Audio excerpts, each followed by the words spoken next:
नमस्कार, आप देख रहे हैं चौकस भारत। मैं आपका दोस्त ब्रजेंद्र। देखिए, नाम में क्या रखा है ये प्राचीन कहावत है, पुरानी कहावत है और प्रचलित कहावत है। लेकिन फिल वक्त भारत में नाम पर ही सियासी लड़ाई जो है वो छिड़ चुकी है। ये लड़ाई तब से शुरू हुई जब विपक्षियों ने, यानी जो एंटी बीजेपी लोग हैं, उन्होंने इंडिया, अपने गठबंधन का नाम इंडिया रख लिया। लेकिन अब स्थिति ये हो रही है कि लगातार कोशिशें हो रही है कि अब इंडिया को भारत कैसे किया जाए। हालांकि भारत हिंदी में कहा जाता है आज से नहीं, बहुत पहले से ही, और अंग्रेजी में इसे इंडिया शब्द से जाना जाता है। हम बाहर में जाते हैं तो इंडियन कहलाते हैं। अपने देश में जो संस्कृति है वो हम भारत को ही, मौजूदा हालत में भी देखें तो भारत को ही मानते हैं। कई ऐसे प्रमाण हैं वेदों में भी, या यूँ कहें कि जितने भी हम अगर सनातनी कार्य करते हैं या सनातन धर्म में पूजा पाठ जो होता है, अर्चना पूजा हम करते हैं, तो उसमें भी जो संकल्प होते हैं उसमें भी हम भारत का ही नाम लेते हैं। लेकिन इस पर रार क्यों है? आज इसी बाबत हम पहुँचे हैं। हमारे साथ एमएलसी नीरज कुमार जी हैं, मुख्य प्रवक्ता हैं जनता दल यूनाइटेड के। ये रार जो छिड़ गई है भारत और इंडिया को लेके, बीजेपी वाले कह रहे हैं कि इस तरह से इनको आपत्ति क्यों हो रही है, क्या वजह है, क्यों ऐसा नहीं होने दे रहे हैं आप लोग? देखिए, भारतीय जनता पार्टी डॉक्टर भीमराव अंबेडकर का अपमान कर रही है। अच्छा। और यह बहस उस समय भी हुआ था कि इंडिया नाम रहे या भारत, इस पर डॉक्टर अंबेडकर ने कहा कि इसकी क्या जरूरत है। लेकिन संविधान सभा में लोगों ने कहा कि नहीं, इस पर बहस होनी चाहिए। बहस हुआ, 18 सितंबर 1948 को प्रस्ताव पारित हो गया और उसी के शपथ के आधार पर नरेंद्र मोदी आज प्रधानमंत्री हैं जी। तो इंडिया जब नाम गठबंधन का दिया गया तो इन लोगों ने क्या कह दिया? Indian Mujahideen, PFI, east India company. ये देश का संसदीय दल का नेता, प्रधानमंत्री पद पर बैठा हुआ व्यक्ति, जो कहा जाता है कि ब्रह्मांड के विषय इंटायर पॉलिटिकल साइंस से पास है, एमए, इनका ये मंतव्य आया। आपको लज्जा नहीं लगता इन लोगों को कि मैं जानकारी दे रहा हूं, मैं एक साधारण कार्यकर्ता हूं, लेकिन मैं कह रहा हूं कि इंडिया गठबंधन, हम भारत नाम रखते तब पर भी इनको विरोध होता। तो लोकतंत्र में विरोध ये बर्दाश्त नहीं कर सकते हैं। लेकिन अब इनकी घेराबंदी हो गई तो हम यह जानना चाहते हैं कि श्यामा प्रसाद मुखर्जी से भी अब राजनीति में परेशानी आपको हो गई। तो हिंदू महासभा के की ओर से संविधान सभा के सदस्य थे, उनके ज्वाला प्रसाद श्रीवास्तव थे, एनबी खरे थे, रघुवीर थे, जगत नारायण लाल थे, AKR जयकर थे। ये सारे लोग हिंदू महासभा के प्रतिनिधि थे। और जब ये प्रस्ताव आया तो इन लोगों ने कोई विरोध नहीं किया। तो चाहे तो इन लोगों से कम ज्ञान इनको था। अगर कम ज्ञान था तो इनका जयंती क्यों मनाते हो?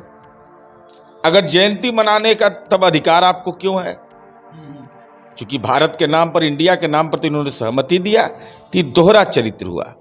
अटल जी ने साइनिंग इंडिया नाम दिया, तो अटल जी का अपमान करना है इनको। एकदम पूरे व्यवस्थागत तरीके से मोदी पूरे सिस्टम को चाहता है कि मेरे नाम से जाना जाए, दूसरा का नाम रहे ही नहीं। इतिहास ही बनाना चाहते हैं और इतिहास को दफन करना चाहते हैं। तर्क ये है सर कि कई जगहों का नाम जो है वो परिवर्तित किया गया। दिल्ली में भी कई रोड जो हैं उनके नाम में तब्दीलियां आई, हर जगह नाम में तब्दीलियां हो रही है। तो अब इनका तर्क है कि भाई भारत क्यों नहीं, चूंकि हमारी ये पुरानी संस्कृति है, हम संकल्प भी करते हैं तो आर्यावर्ते भारत खंडे, जम्बू द्वीपे, आर्यावर्ते भारत खंडे भी बोलते हैं।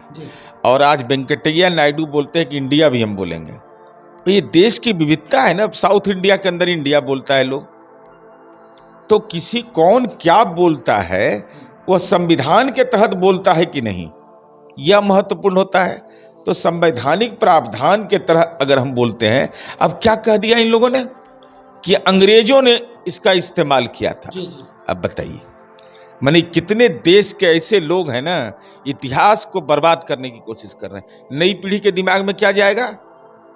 नई पीढ़ी के दिमाग में तो ही जाएगा कि अंग्रेजी नाम है इंडिया, ये अंग्रेज का दिया हुआ नाम है, अंग्रेज जो हमको गुलाम करके रखा है। अब बताइए, वास्को डिगामा कौन नहीं जानता है? ये सब लगता है सरस्वती शिशु मंदिर में नहीं पढ़ा है क्या, या गांव के स्कूल में नहीं पढ़ा है? कहाँ पढ़ के आ गया है सब?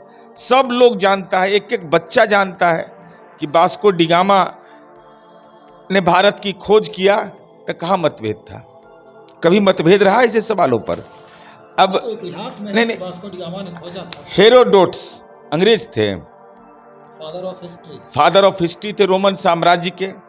सिकंदर के बारे में जो आदरणीय प्रधानमंत्री जी हैं, हमसे जब लड़ाई हो रही थी मुकाबला 15 के समय, तो आके कह दिया कि सिकंदर तो गंगा नदी के तट पर मिल गए। हमको लगा गुलबी घाट में मिले थे कि बांस घाट में मिले थे। इनको कहाँ पर मिल गए थे सिकंदर? सिकंदर का क्या लेना देना था? अरे सिकंदर का जो इतिहास लिखा है जी मेगास्थनीज ने, उसने ये लिखा है। तो आखिर कहाँ से ज्ञान ले आए? अब चलिए वास्को डिगामा के बारे में वेद पुराण में इसकी चर्चा है, तो न वेद का आप मानिएगा न पुराण का मानिएगा। एगो है सम्राट चौधरी, ये कहाँ से तो ज्ञान ले आते हैं एगो कि चाणक्य ने कहा था, पंडित चाणक्य ने कहा था, क्योंकि ये भी आजकल बांध लिए हैं। तो नकली जब स्वरूप धरिएगा ना, तो दिमाग का नस स्नान उस्नान कर नहीं रहे हैं। अच्छा, स्नान कैसे करेंगे भाई? आप संकल्प लिए हुए हैं कि जब तक हम सरकार को हटाएंगे नहीं तो पगड़ी नहीं हटाएंगे। तो पगड़ी तो हटा नहीं रहे हैं, तो स्नान कर नहीं रहे हैं। स्नान नहीं करने से नस फूल गया होगा। तो इनको ज्ञान कहाँ से आ गया कि चाणक्य ने आया था? अरे भैया, उसके पहले वेद पुराण आया है। अभी आपको जन्म का, राजनीति में आपका जन्म भाजपा ने ऐसे रूप में दे दिया है कि आपको कोरोना काल के बाद दे दिया है। तो राजनीति के कोरोना में आप पकड़ा गए। अब बताइए, ये भी ज्ञान देने लगे। और कोई ज्ञान देता तो हमको कोई दिक्कत नहीं थी। अब बताइए, इनका अपना है 4 नाम।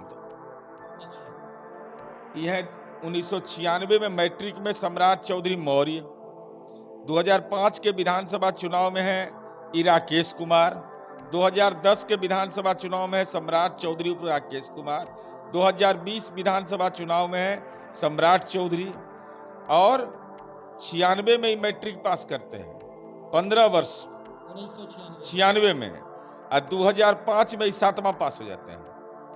अच्छा, 20 वर्ष। ये कैसे होगा? पहले मैट्रिक। हलफनामा है, ऑन रिकॉर्ड में बोल रहा हूँ, चुनावी हलफनामा है। तो विशिष्टता इनमें है। उसके बाद 2020 में ही हो जाते हैं 28 वर्ष के, 2 वर्ष बढ़ जाता है। एक बात, जब इनकी कुंडली आपने खोल ही ली है तो थोड़ा सा ये वेरिएशन हो रहा है। जब आप मैट्रिक की बात कर रहे हैं और जब 7वीं की बात कर रहे हैं, तो दोनों में नाम बराबर है क्या? उम्र पहचान दोनों में घोटाला है, दोनों में घोटाला है। सुनिए तो जरा, बड़ा मजेदार है। इस देश में भाजपा में ऐसा नहीं होगा। भाजपा में एगो हरिभूषण ठाकुर बेचौल है, वो महिला कॉलेज से BA पास कर गए। इनका जरा देखिए हाल, बड़ा धैर्य से इसको सुनिए। 1996 मैट्रिक परीक्षा, सम्राट चौधरी मौर्य, उम्र 15 वर्ष, योग्यता मैट्रिक। 2005 विधानसभा चुनाव, राकेश कुमार, उम्र 26 वर्ष, 1596 में। इसके बाद 2005 में इनका 26 वर्ष हो गया और 7वीं पास हो गई।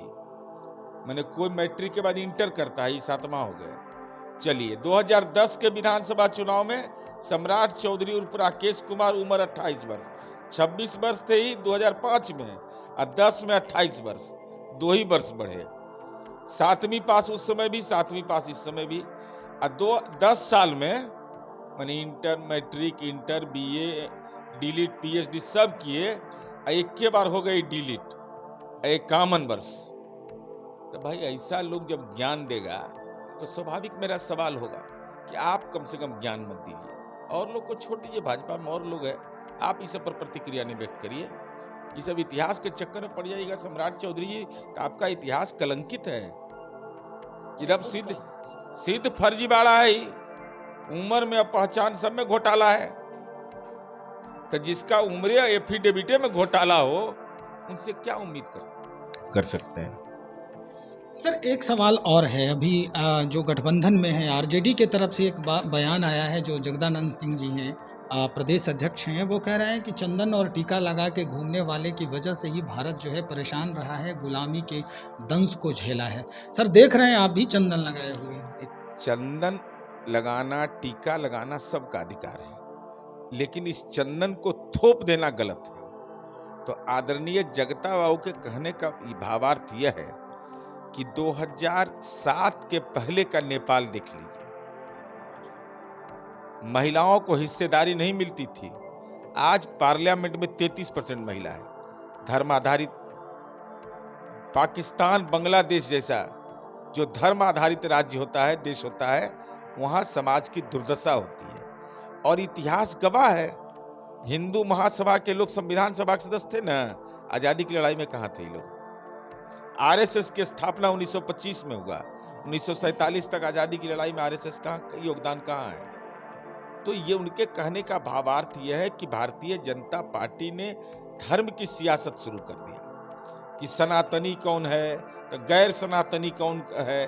सनातन पर जब विमर्श हो जाएगा तो कहेंगे वैष्णव संप्रदाय का कौन है, रामानंद संप्रदाय का कौन है।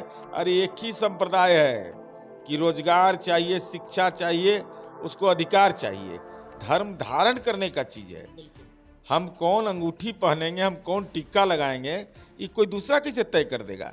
लेकिन इसके नाम पर राजनीति करने वाले लोगों ने देश को मानसिक गुलाम बनाने की कोशिश की है। चलिए सर, बहुत शुक्रिया जानकारी देने के लिए। तो हमारे साथ एमएलसी और प्रमुख जो प्रवक्ता हैं जदयू के, नीरज कुमार जी, वो बातचीत कर रहे थे। दरअसल बातचीत हमारी इंडिया और भारत के ऊपर हो रही थी कि भारत अब नाम क्यों रखा जाना चाहिए और अगर इससे गुरेज है किसी को तो वो क्यों है। हमने सारी जानकारी ली है। एक बात और सामने आ गई कि टीका चंदन जो लगाकर घूम रहे हैं, उनकी वजह से देश जो है वो लगातार परेशानी का दंश झेल रहा है। इन्होंने स्पष्टता से इसका भी निराकरण कर दिया है। इसके जवाब में जो कहा है इन्होंने, ये हो सकता है तर्कसंगत हो।